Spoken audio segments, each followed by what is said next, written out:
পোলাও, বিরিয়ানি, খাসির রেজালা কিংবা আচারের স্বাদ বাড়াতে আলু বোখারার ব্যবহার বহুদিনের। উচ্চ পুষ্টিগুণ আর বহুমুখী ব্যবহারের কারণে বাজারে এর চাহিদাও ব্যাপক। তবে এতদিন বিদেশ থেকে আমদানি নির্ভর ছিল এই ফল। এবার সেই চিত্র বদলানোর স্বপ্ন দেখাচ্ছে চুয়াডাঙ্গার জীবননগর। বিদেশি এই মশলা জাতীয় ফলের বাণিজ্যিক চাষ করে এলাকায় আলোচনায় এসেছেন তরুণ কৃষি উদ্যোক্তা সজল আহমেদ। জীবননগর উপজেলার মানিকপুর গ্রামের 1 বিঘা জমিতে প্রায় 2 বছর আগে ভিয়েতনামি জাতের 100টি আলু বোখারার চারা রোপণ করেন তিনি। এখন সেই গাছে ঝুলছে কাঁচা, আধা পাকা আর টক মিষ্টি পাকা আলু বোখারা।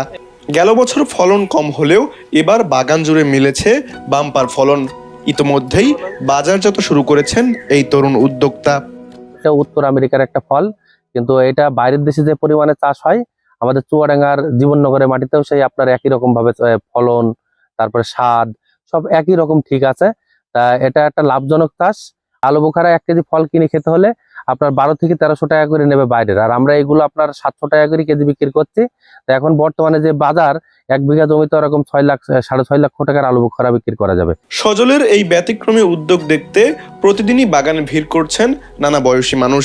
অনেকেই জীবনে প্রথমবারের মতো গাছে আলু বোখারা দেখে বিস্ময় প্রকাশ করেছেন। কুষ্টিয়া থেকে আইছি আমি এই আলু বোখারার বাগান দেখে ভালো লাগলো, আর খাইতেও ভালো লাগছে। এই প্রথম দেখলাম আলু বোখারার বাগান।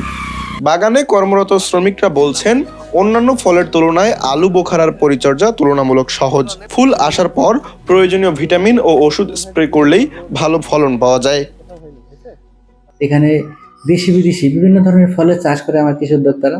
তেমনি আমার আলু বোখারা নামে একটি ফল আছে, যেটা অত্যন্ত পুষ্টিকর একটি ফল, যেটা আমার এই জীবননগরে চাষ শুরু হয়েছে। কয়েকজন উদ্যোক্তা শুরু করেছে চাষ। এটা যদি এটা এখনো বাণিজ্যিক না, দেখা গেছে এখন দেখা যাক। অলরেডি আমি নিজেও তা অলরেডি খাওয়া হয়েছে, খাওয়ার সৌভাগ্য আমার হয়েছে। এখন বাণিজ্যিক হয় কিনা সেটা আমাদের আরেকটু ওয়েট করতে হবে। যদি সে সফল হয় তো অবশ্যই আমার কৃষি আরো এগিয়ে যাবে, আমি আশা করি। দেশে আমদানি নির্ভর ফলের তালিকায় থাকা আলু বোখারা এবার উৎপাদিত হচ্ছে চুয়াডাঙ্গার মাটিতে। তরুণ উদ্যোক্তা সজলের এই উদ্যোগ সফল হলে বদলে যেতে পারে স্থানীয় কৃষির চিত্র, সৃষ্টি হতে পারে নতুন অর্থনৈতিক সম্ভাবনাও।